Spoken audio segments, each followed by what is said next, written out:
Hello students, hope all of you are well. So today we will start with our last topic of the propositional logic. Finally we have come into the end of this chapter. So this chapter is basically, this topic is basically is nothing but some introduction to proofs. Okay, so it is a very small topic and it is not so much important for long questions. Maybe rather some small questions or MCQ type questions may appear. Okay, so let us start with the introduction to proofs. So before we start to the introduction of proofs, so what we have to remember, we have to go from some definitions. So basically, first of all, what is a proof? So proof is nothing but a valid argument that establishes the truth of any mathematical statement. तो proof से हम लोग को क्या करना है, कोई भी एक mathematical statement अगर दिया हुआ है, उसको proof करने का मतलब हम लोग को उसको valid check करना है, ठीक है ना? तो हम लोग को प्रूफ करना है कि समझ लो ये स्टेटमेंट है, हम लोग को इसको प्रूफ करना है, या फिर बी एक स्टेटमेंट है उसको प्रूफ करना है. तो इसका मतलब आता है कि हम लोग को उसको वैलिड चेक करना है. तो पहले हम लोग क्या करते हैं, प्रूफ करने के लिए first of all we have to go through some terminologies. The terminologies is several times used in this topic. Some terminologies are theorems, axioms और known as the postulates, lemma and corollary. So basically ये सभी term हम लोग को मालूम है, हम लोग पढ़ के हम हर वक्त पढ़ते हैं इसको कोई भी बुक पे या फिर कुछ भी, लेकिन हम लोग को इसको एक्सप्लिसिटली इसका पता हम लोग को नहीं चलता है, because we do not want to do something on this topics. So we have to sort out with some definitions of this terminologies. Okay, so first of all what is a theorem. तो theorem को theorem क्या होता है? एक theorem होता है कि कोई भी एक मैथमेटिकल स्टेटमेंट है और उसको हम लोग को प्रूफ करना है, ठीक है. तो ये होता है एक थ्योरम. तो थ्योरम का मतलब ये होता है कि एक यूनिवर्सल क्वांटिफिकेशन है जो कोई कंडीशनल स्टेटमेंट को प्रूफ करेगा और वहां से हम लोग को एक कंक्लूजन मिलेगा, और जो कंडीशनल स्टेटमेंट में बहुत सारा प्रीमिसेस आ सकता है, ठीक है. तो ये होता है एक थ्योरम. उसके बाद आते हैं एक्सियोम पर. एक्सियोम या फिर पोस्टुलेट दोनों सेम बात होता है. व्हाट इज एन एक्सियोम और ए postulate? That is, to prove something theorem, we have to assume something true statements. ठीक है, कुछ true statements को हम लोग को पकड़ के theorem को proof करना होता है. तो वो सारा true statements हो जाता है हमारा axioms या फिर postulate. उसके बाद आता है लेमा. तो लेमा क्या होता है? लेमा भी एक theorem ही है, लेकिन वो theorem जैसा कोई बड़ा बात नहीं है, ठीक है ना. तो लेमा क्या होता है? एक less important theorem है जिसके हेल्प से हम लोग कोई भी एक बड़ा सा थ्योरम को प्रूफ कर सकते हैं. तो हम लोग कह सकते हैं कि कोई भी सीरीज ऑफ लेमा अगर हमारे पास है तो वो सीरीज ऑफ लेमा से हम लोग एक थ्योरम को डिराइव कर सकते हैं, ठीक है. तो ऐसे हम लोग को लेमा को समझना है. और लास्ट में आता है कोरोलरी. तो कोरोलरी क्या होता है? एक थ्योरम हम लोगों ने प्रूफ कर दिया, थ्योरम को प्रूफ करने के बाद थ्योरम के नीचे कोरोलरी करके बुक में दिया हुआ रहता है. तो वो कोरोलरी का मतलब क्या होता है? कोरोलरी होता है कि ये थ्योरम है, जो थ्योरम एक रिजल्ट को दे रहा है, वही थ्योरम को डायरेक्ट अप्लाई करके दूसरा या तीसरा कोई भी रिजल्ट हम लोग निकाल सकते हैं. तो वो हो जाता है कोरोलरी. तो ये टॉपिक को जानने के लिए ये चारों स्टेटमेंट हम लोग को पता होना चाहिए था, जो मैंने यहाँ पे बता दिया, ठीक है. अभी चले आता है हमारे प्रूफ के ओर. तो basically to prove something we have some methods, ठीक है. तो यहाँ पे जो जो मेथड है हमारे सिलेबस के अंदर वो ही मैं यहाँ पे डिस्कस करूंगा. तो पहला होता है डायरेक्ट प्रूफ. डायरेक्ट प्रूफ बहुत आसान सा एक प्रूफ है. समझ लो कोई टू स्टेटमेंट्स है px और qx जो प्रोपोजिशनल फंक्शन है और यूनिवर्स ऑफ डिस्कोर्स है हमारे d. तो हम लोग डायरेक्ट प्रूफ में क्या करते हैं, px को पकड़ लेते हैं, ये ट्रू स्टेटमेंट है, and we will show that qx is also true. So by assuming px is a true statement we will prove that qx is true. Such type of statements are known as the direct proof statements. Okay, so px, considering px as true and we will show that qx is true, that means we have to go for the universal quantifier for all x px imply qx. तो ये होता है direct proof. तो p को पकड़ के, p को true पकड़ के q को ट्रू दिखाना है, ये होता है डायरेक्ट प्रूफ. एक एग्जांपल से हम लोग इसको समझते हैं. बहुत ही एक आसान सा एग्जांपल है, ये आ सकता है एग्जाम पे. अगर ये आ जाता है तो ये तो तुम्हारा लक के ऊपर है, अगर ये आ जाता है तो आराम से हम लोग को यहाँ से नंबर गेन हो जाएगा, ठीक है. तो पहला ये समझो, ये थ्योरम है, ठीक है ना. ये थ्योरम को हम लोग को प्रूफ करना है. थ्योरम क्या है? मैंने यहाँ पे स्टेटमेंट ही लिखा हुआ है say if n is an odd integer then we have to prove that n square is also an odd integer. Okay, तो if n is an odd integer then prove that n square is also an odd integer. तो इसको हम लोग prepositional statement में quantifier से लिख सकते हैं कि pn को पकड़ा हमने n is an odd integer, दूसरा स्टेटमेंट qn है, qn को पकड़ा हमने n square is odd. ठीक है, तो हम लोग को if p then q मिल रहा है, तो if p then q का मतलब हो रहा है pn imply qn. तो अभी तो ये सभी इंटीजर के लिए सेटिस्फाई होगा, तो इसीलिए हम लोग इसको कहेंगे for all n pn imply qn we have to show that this universal quantifier is satisfying और नॉट. तो डायरेक्ट प्रूफ में क्या करना है, pn को हम लोग सच पकड़ते हैं, ठीक है ना, pn को हम लोग ट्रू पकड़ते हैं. तो pn अगर ट्रू है तो इसका मतलब n क्या है, एक ऑड इंटीजर है. तो n अगर ऑड इंटीजर है तो n को हम लोग कैसे लिख सकते हैं, कोई भी ऑड इंटीजर को हम लोग 2 इंटू सम इंटीजर प्लस 1 करके लिख सकते हैं. सो 2 इंटू के plus 1 this is the notation of any odd integer. और इवन इंटीजर को कैसे लिखेंगे, multiplied by 2. So 2 into k will be an even integer and 2k plus 1 will be an odd integer where k is coming from the set of all integer. ठीक है, तो n अगर 2k plus 1 है तो n square का value हम लोग को क्या मिल रहा है, 4k square plus 4k plus 1. तो ये दोनों टर्म से अगर 2 को कॉमन ले लेते हैं तो हम लोग को मिल जाता है 2 into 2k square plus 2k plus 1. तो k तो हमारा एक इंटीजर है, तो 2k स्क्वायर प्लस 2k दूसरा ये दोनों भी क्या हो गया, हमारा इंटीजर ही हो गया. तो 2 multiplied by some integer plus 1 ऐसे करके हम लोग इसको लिख सकते हैं. तो k1 है हमारा new integer 2k square plus 2k. Okay, तो ये n स्क्वायर भी किस फॉर्म में आ रहा है, 2 into some integer plus 1 form में आ रहा है. तो n स्क्वायर भी क्या हो गया, हमारा ऑड इंटीजर हो गया. तो हमने यहाँ पे क्या प्रूफ किया, pn को पकड़ा हमने ट्रू स्टेटमेंट और वहां से हम लोग को क्या मिल गया, qn भी क्या है, सच ही है. That means it is the universal quantifier for all n pn imply qn. तो ये प्रूफ हमारा हो गया. आसान सा प्रूफ है, तुम लोग सोच सकते हो कितना आसान है. तो ये प्रॉब्लम अगर 5 मार्क्स में आ जाएगा तो कितना हम लोग को मौका मिल जाएगा नंबर गेन करने के लिए. ठीक है, ये बहुत ही एक आसान सा टॉपिक है. ठीक है, तो pn को ट्रू पकड़ के qn को ट्रू दिखाना है, तो ये होता है हमारा डायरेक्ट प्रूफ. दूसरा एग्जांपल भी मैंने यहाँ पे किया हुआ है, इसको पहले देख लो. देखने के बाद यहाँ पे दोनों प्रॉब्लम मैंने तुम लोगों को एग्जाम के ओर से दिया हुआ है. ट्राई योरसेल्फ, ये दोनों स्टेटमेंट आराम से हो जाएगा, कोई दिक्कत नहीं होगा. इसको दोनों एक एक लाइन पे इसको सॉल्व कर लो. ठीक है, अभी चले आते हैं सेकेंड टेक्निक पे जो होता है कॉन्ट्रापॉजिटिव स्टेटमेंट. अभी मैंने first lecture of prepositional logic में तुम लोग को कहा था कि if p conditional q be any statement is given then the contrapositive statement will be not q imply not of p. अगर याद नहीं है तो वापस जाके उसको देख लो. तो p कंडीशनल q का कॉन्ट्रापॉजिटिव होता है not q imply not p. तो वही स्टेटमेंट हम लोग कहेंगे, उसको घुमा के कहेंगे, नेगेशन लेके कहेंगे. तो यही होता है हमारा कॉन्ट्रापॉजिटिव स्टेटमेंट. ठीक है ना, तो कॉन्ट्रापॉजिटिव स्टेटमेंट में हम लोग को क्या करना है कि px और qx दोनों अगर स्टेटमेंट हमारे पास है, px और qx दोनों अगर स्टेटमेंट हमारे पास है और हम लोग को प्रूफ करना है कि for all x px qx को इंप्लाई कर रहा है, तो हम लोग को इसको उल्टा पकड़ना है.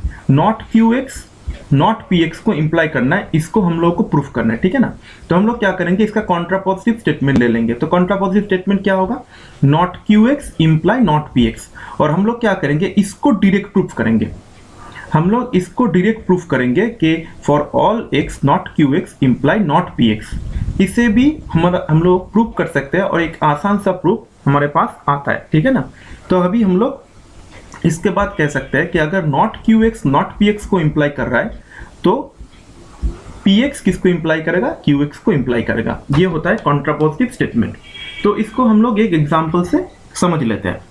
से समझो, हमारे पास एक स्टेटमेंट है, prove that if 3n plus 2 is an odd integer then n is also odd integer. ठीक है ना, तो pn हो गया हमारा 3n plus 2 और qn हो गया n. ठीक है, तो अभी हम लोग अगर डायरेक्ट प्रूफ करना चाहते हैं तो हम लोग को क्या करना है, pn को ट्रू पकड़ के qn को ट्रू दिखाना होता है. ठीक है ना, तो pn को अगर ट्रू पकड़ते हैं तो 3n plus 2 होगा हमारा ऑड इंटीजर.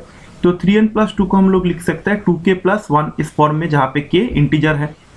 अभी यहाँ से अगर n का वैल्यू हम लोग निकाले तो देख सकते हैं यहाँ पे n का वैल्यू आ रहा है 2k minus 1/3.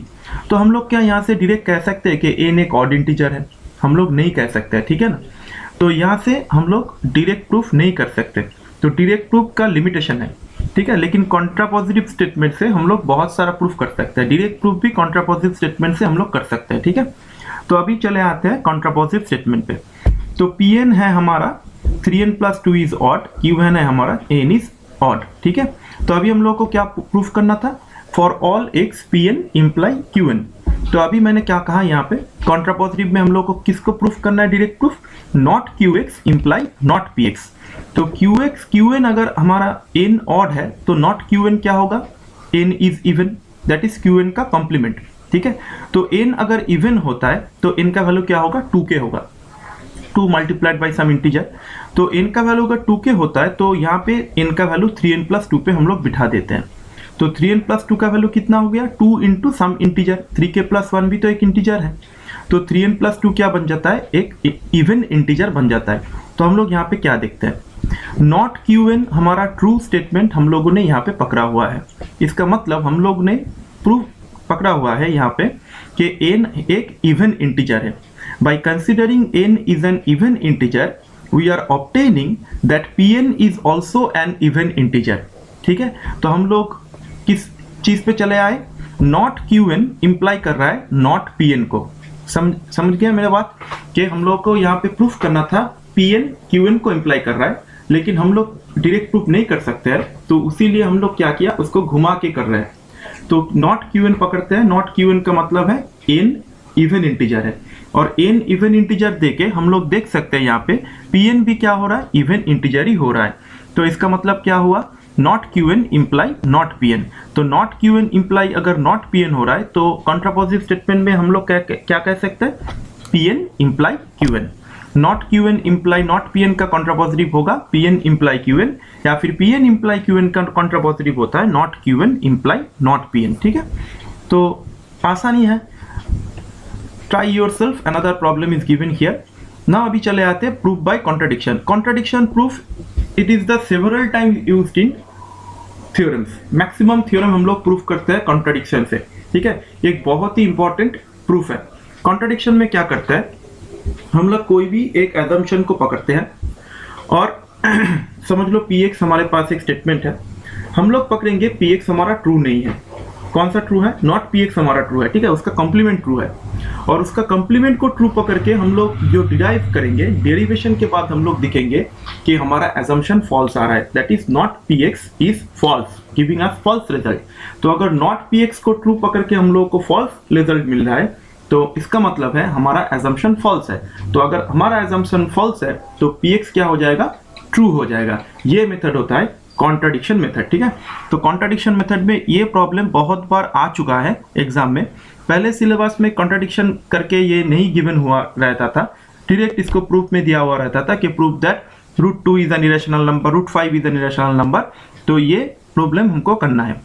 तो हम लोग को √2 is an irrational number proof करना है। तो हम लोग करते हैं P = √2 is an irrational number. हमारा स्टेटमेंट है P = √2 is an irrational number, ठीक है। तो हम लोग समझते हैं कि हम लोग को प्रूफ करना है ये इरेशनल है, तो हम लोग को क्या करना है, उसका कॉम्प्लीमेंट लेना है। तो हम लोग इसका कॉम्प्लीमेंट ले लेते हैं। तो कॉम्प्लीमेंट क्या होगा, √2 is a rational number, irrational नहीं है, तो इसका मतलब क्या है, रैशनल है। तो अगर √2 रैशनल है, ये है हमारा एजम्पशन कि हम लोग समझते हैं कि √2 इरेशनल नहीं है। और अगर हम लोग प्रूफ करते हैं कि ये हमारा एजम्पशन जो है हमने पकड़ा है अभी ये फॉल्स है, तो अभी जाके हम लोग क्या कह सकते हैं, that is our assumption is false, hence contradiction arises, therefore √2 becomes an irrational number. So by considering √2 as an irrational number, we can write down √2 as a by b. √2 को a by b फॉर्म में लिख सकते हैं, जहाँ पे a and b दोनों क्या है, इंटीजर है, और b not equal to 0 है। और एक एजम्पशन हम लोग को यहाँ पे लिखना है जो एक बहुत ही इंपॉर्टेंट एजम्पशन है कि ये दोनों का जीसीडी क्या होगा, 1 होगा। जीसीडी का मतलब होता है ग्रेटेस्ट कॉमन डिवाइजर, ठीक है ना, या फिर हाईएस्ट कॉमन फैक्टर। यहाँ पे ए बी हम लोग क्यों जीसीडी 1 ले रहे हैं, कोई भी मुझे बता सकता है कि 1/3 भी एक फ्रैक्शन है और 2/6 भी एक फ्रैक्शन है, ठीक है।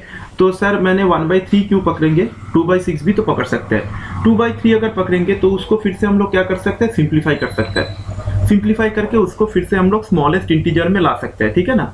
तो यहाँ पे मैंने क्या किया हुआ है, a/b जो फ्रैक्शन मैंने पकड़ा हुआ है ये एक स्मॉलेस्ट फॉर्म हम लोग सोचते हैं, ठीक है ना। तो इससे छोटा फॉर्म नहीं होता है, यही हम लोग पकड़ते हैं यहाँ पे। अगर इससे कोई, अगर ये हम लोग जीसीडी 1 नहीं पकड़ेंगे तो इसको फिर से हम लोग कॉमन फैक्टर से छोटा कर सकते हैं, ठीक है। तो हम लोग पकड़ रहे हैं यहाँ पे कि √2 क्या हो रहा है, a/b हो रहा है, that is a and b have no common factor other than 1। तो अभी अगर ये ट्रू है तो हम लोग इसको स्क्वायर कर देते हैं, तो 2 इक्वल्स टू क्या होगा, स्क्वायर बाई बी स्क्वायर, तो 2b स्क्वायर इक्वल्स टू क्या हो जाता है, स्क्वायर हो जाता है।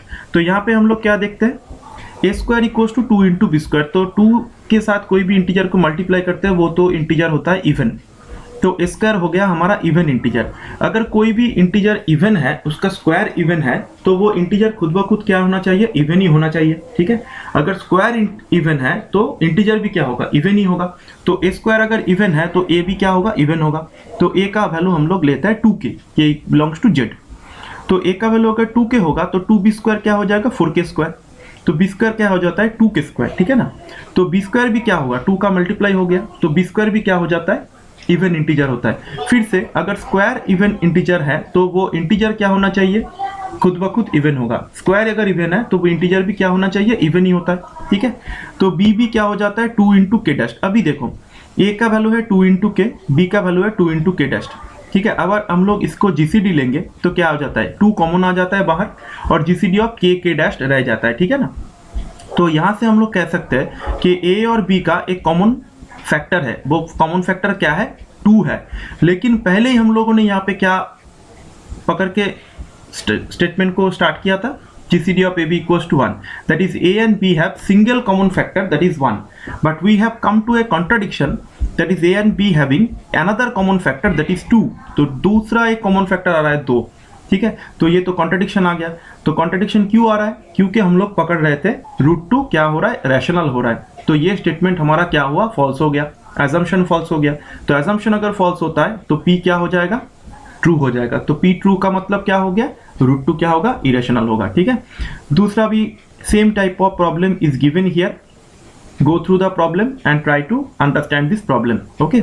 अभी चला जाता है लास्ट टॉपिक पे। लास्ट प्रूफ है हमारा, ये प्रूफ है necessary and sufficiency. Necessary and sufficiency का मतलब ये होता है if and only if condition, necessary and sufficient condition by conditional statement.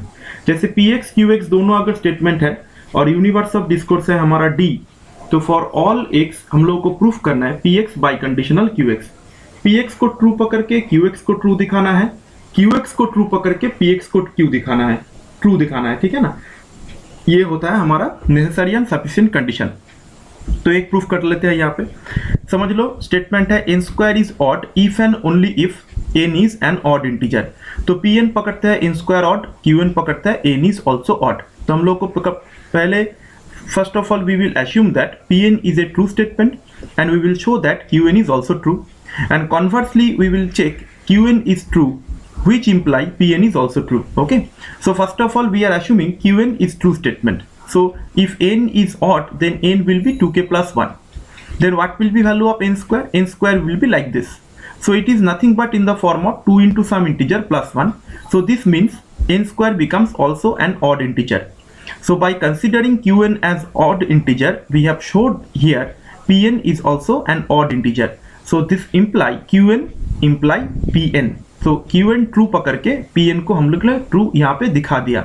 अभी उसका उल्टा करना है यहाँ पे conversely.